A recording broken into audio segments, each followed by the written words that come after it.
જે પ્રથમ જે રિસ્ટ્રિક્શન એન્ડોન્યુક્લિયસ જે શોધાયો તે હતો HIND2। પ્રથમ રિસ્ટ્રિક્શન એન્ઝાઇમ જે શોધાયો તે કયો હતો? HIND2। અને યાદ રાખજો કે આ જે HIND2 જે છે એ 5 years પછી, એમ કીધું ચાલે કે 5 years પછી એને શું કરવામાં આવ્યો? અલગ કરાયો અને એને શું કરવામાં આવ્યું? ઓળખાયો। બરાબર, એટલે આપણે એવું કીધું ચાલે કે 5 વર્ષ સુધી, બરાબર, 5 વર્ષ પછી આપણે એક ઉત્સેચકને અલગ કર્યો અને તેને ઓળખ્યો અને તે કયો છે? HIND2 છે। હવે તમને થશે કે આ HIND2 શું છે? તો યાદ રાખજો કે જસ્ટ એક્ઝામ્પલ, તો એ આપણે HIND2 શું છે પછી જોઈએ, પણ આપણે HIND2નું પહેલાં કાર્ય જોઈએ કે HIND2 એક્ઝેક્ટલી શું કાર્ય કરશે, અને ત્યાર પછી આપણે એનું નામ શાના માટે HIND2 છે, બરાબર, એ જોઈશું। તો યાદ રાખજો કે એનું કાર્યની વાત કરીએ તો HIND2નું કાર્ય એ જે ડીએનએ છે એ ડીએનએના વિશિષ્ટ ક્રમ પર આધાર રાખશે। બરાબર, એટલે કે જો ડીએનએનો ચોક્કસ ક્રમ હશે તો જ એ એને ત્યાંથી શું કરી શકશે? કટ કરી શકે। સમજી લો કે HIND2 માટેનું જે ચોક્કસ ક્રમ છે એ આપણા જનીનમાં, એટલે કે આપણા ડીએનએના ટુકડા પર આવેલું નથી, તો HIND2 આપણા ડીએનએ પર કાર્ય કરી શકશે નહીં। એટલે કે HIND2નું કાર્ય કોના પર ડિપેન્ડ રહેશે?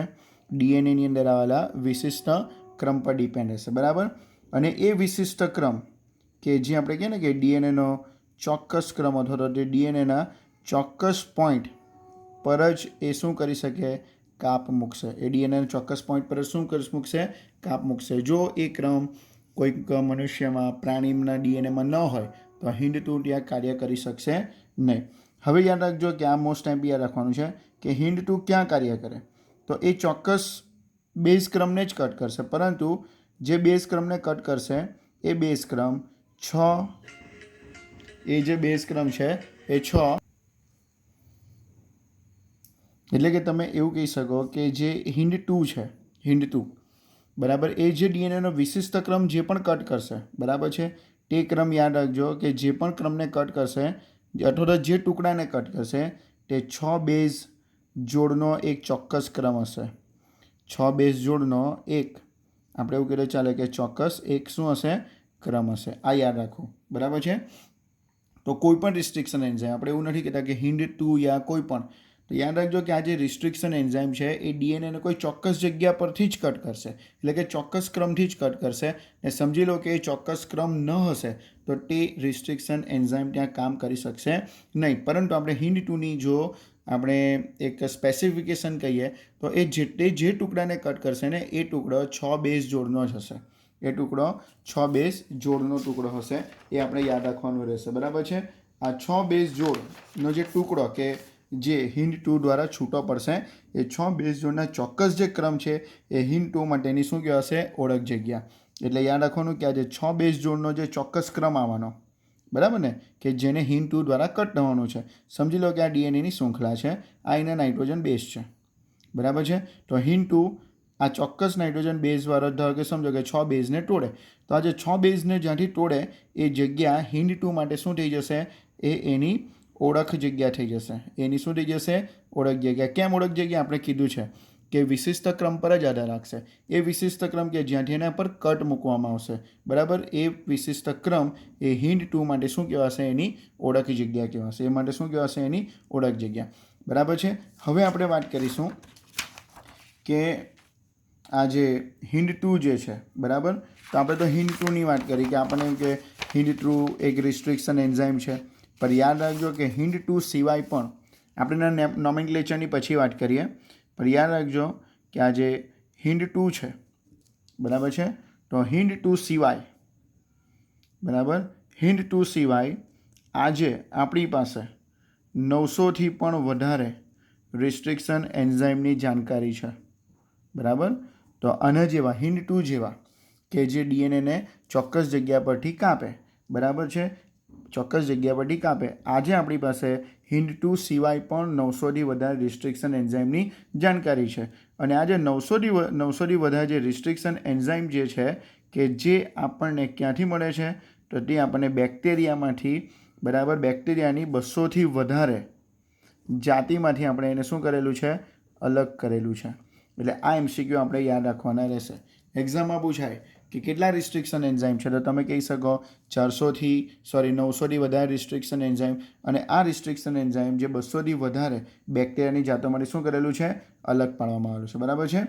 આ બધા એટલે આપણે એવું કહી શકાય કે 900થી વધારે જે રિસ્ટ્રિક્શન એન્ઝાઇમ જે છે તે આપણે એવું કહેતો ચાલે કે ડીએનએની જુદી જુદી ઓળખક્રમ ધરાવશે, બરાબર છે.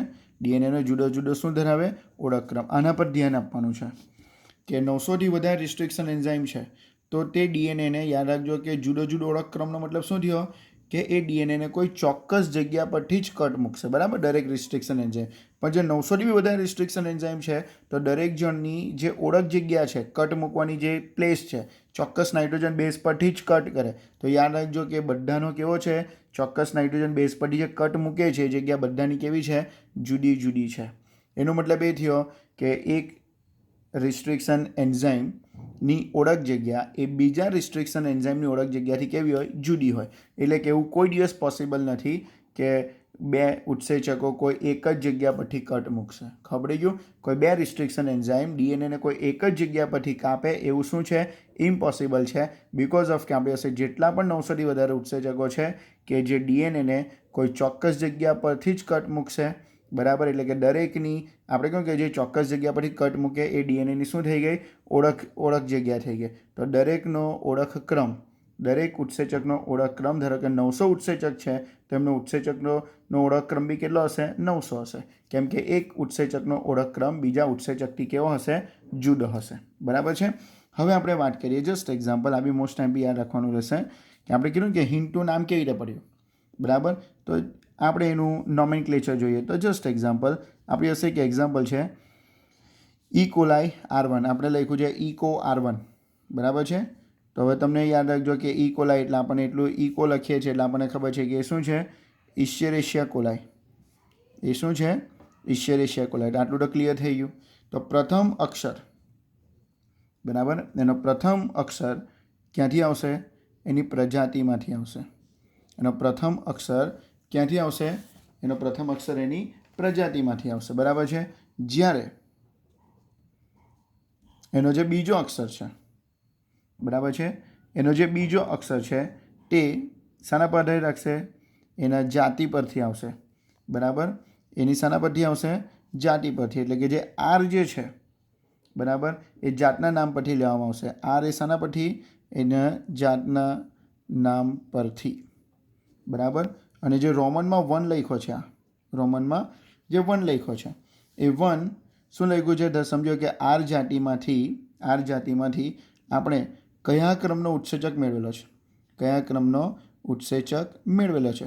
સમજી લો કે આપણે આર નામની ઇશ્ચેરેશિયા કોલાઈની આર નામની જાતિમાંથી સમજો કે બીજા ક્રમનો ઉત્સેચક મેળવ્યો તો શું આવશે, ઈ કોલાઈ R2. ત્રીજા ક્રમનો મેળવ્યો શું, તો ઈ કોલાઈ R3 આવશે. અહીંયા જે આપણે પ્રથમ ક્રમનો મેળવ્યો છે એટલે શું આવશે, ઈ કોલાઈ R1.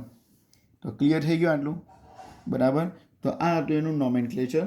હવે જો આપણી પાસે નીટ ગાઈડ હોય અથવા તો આપણી પાસે MTG એટલે નીટ ગાઈડ અથવા તો ટાર્ગેટ હોય તો તેની અંદર આપણને આ એક ચાર્ટ જોવા મળશે. જો, બરાબર, આપણે જે ઉત્સેચકની વાત કરતા હતા એ હિન્ટ 2, આપણે હિન્ટ 2ની વાત કરતા હતા, અહીંયા હિન્ટ 3 આપ્યું છે, બરાબર ને. આપણે હિન્ટ 2ની વાત કરતા હતા, અહીંયા કયું આપ્યું છે, હિન્ટ 3. પણ આ એનું શું છે, સોસિસ એટલે એનો બેક્ટેરિયાનું નામ છે, કયું છે, હિમોફિલિસ ઇન્ફ્લુએન્ઝા, બરાબર. RD એટલે ખબર પડી ગઈ એની જાત, બરાબર છે.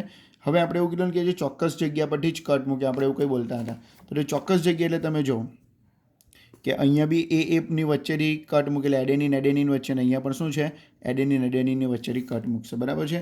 હવે આપણી પાસે ઘણા બધા છે, બરાબર. જસ્ટ એક્ઝામ્પલ BAM-H1 આ બી આપણને આવવાનું છે, બેસિલસ લિક્વિફેસિયસ, બરાબર, ફેસિયન્સ, બરાબર. ઈ કોલાઈ R1 આવી ગયું, ઇશ્ચેરેશિયા કોલાઈ RY13.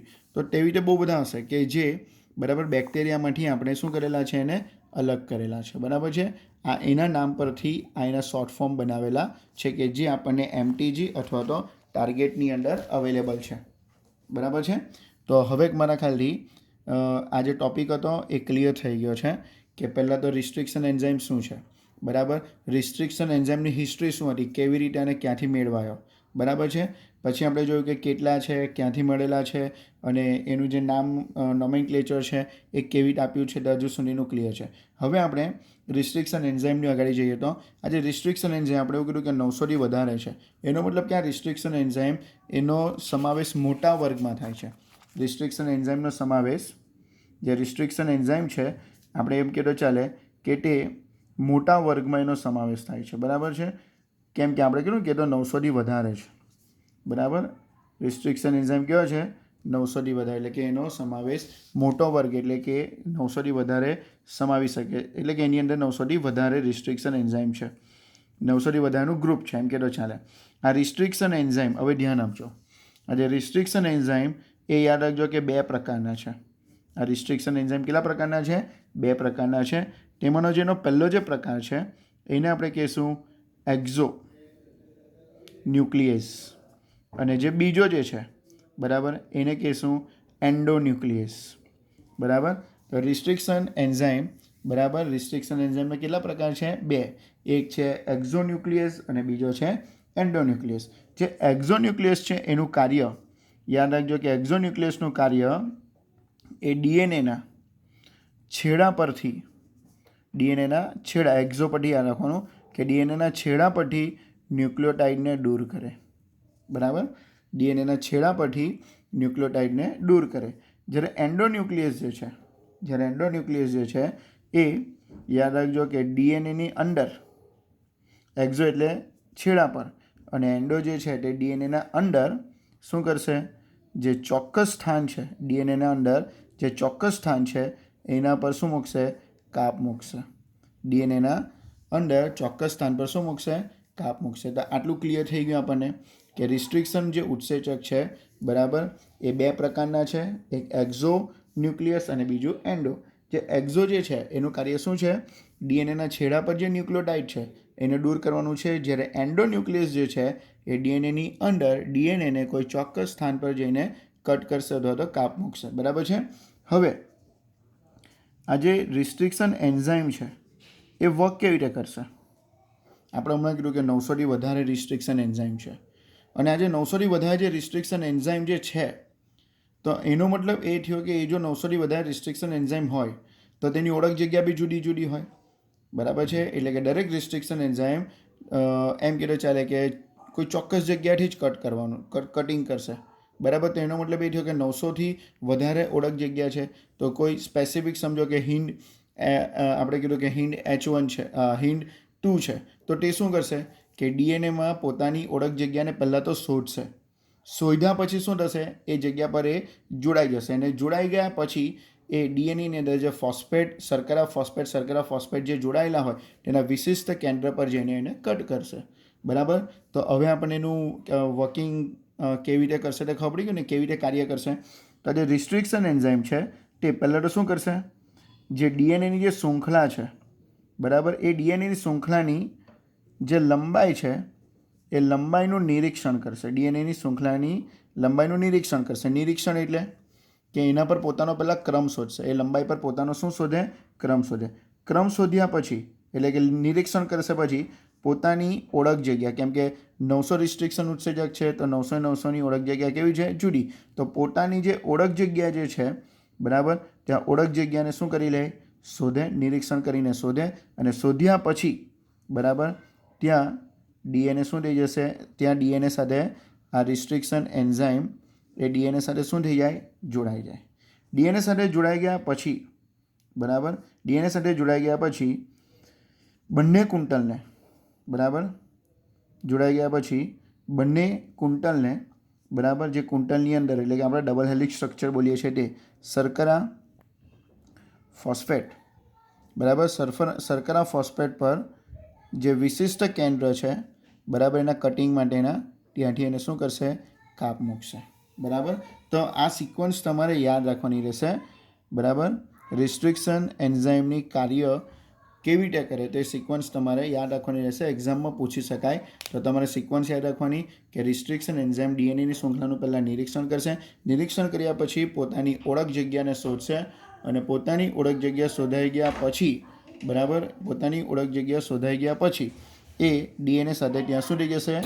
જોડાઈ જશે અને જોડાઈ ગયા પછી એ કુંટલના શર્કરા ફોસ્ફેટ જે વિશિષ્ટ કેન્દ્ર છે એના પર શું કરશે? કટ મૂકશે. બરાબર છે, એના પર કટ મૂકશે. તો આ રીતે રિસ્ટ્રિક્શન એન્ઝાઇમ કાર્ય કરશે. બરાબર, તો આ રીતે રિસ્ટ્રિક્શન એન્ઝાઇમ કાર્ય કરશે. આ જે રિસ્ટ્રિક્શન એન્ઝાઇમ કે જે શર્કરા એટલે આપણે કહીએ ને કે ડીએનએને કોઈ ચોક્કસ જગ્યા પરથી જ કટ મૂકે, તો યાદ રાખજો કે આ જે રિસ્ટ્રિક્શન એન્ઝાઇમ એ ડીએનએને બરાબર જે ચોક્કસ જગ્યા પરથી કટ મૂકે અથવા તો આપણે કહીએ ને જે ચોક્કસ જગ્યા પરથી કાપે અથવા તો જે ડીએનએના સિક્વન્સને ક્રમને ચોક્કસ જગ્યા પરથી કાપે, બરાબર, એ જે વિશિષ્ટ ક્રમ છે એ ડીએનએનો જે વિશિષ્ટ ક્રમ કે જ્યાંથી દરેક ઉત્સેચક એ વિશિષ્ટ ક્રમ પર જ કામ કરશે, તો એ વિશિષ્ટ ક્રમને આપણે શું કહીશું? પેલિન્ડ્રોમિક. એ વિશિષ્ટ ક્રમને શું કહેવાશે? Palindromic nucleotide sequence. બરાબર, કે જ્યાંથી આ ડીએનએના વિશિષ્ટ ક્રમને આપણે કાપવામાં આવે છે એ વિશિષ્ટ ક્રમને આપણે શું કહીશું? Palindromic nucleotide sequence. બરાબર છે. અને જો પેલિન્ડ્રોમિક ન્યુક્લિયોટાઇડ સિક્વન્સની વાત કરીએ આપણે નેક્સ્ટ લેક્ચરની અંદર એ પેલિન્ડ્રોમિક ન્યુક્લિયોટાઇડ સિક્વન્સ શું છે, બરાબર છે, તે જોઈશું. બરાબર, બીકોઝ ઓફ કે ડીએનએ જે છે ડીએનએની અંદર દરેક ડીએનએની અંદર એક વિશિષ્ટ પેલિન્ડ્રોમિક ન્યુક્લિયોટાઇડ શૃંખલા આવેલી જ હોય અને ચોક્કસ ચોક્કસ રિસ્ટ્રિક્શન એન્ઝાઇમ એ ચોક્કસ પેલિન્ડ્રોમિક ન્યુક્લિયોટાઇડ શૃંખલા માટે ઓળખ ધરાવતું હોય અને એને ત્યાંથી જ શું કરશે? ચોક્કસ જગ્યા પરથી કટ કરશે.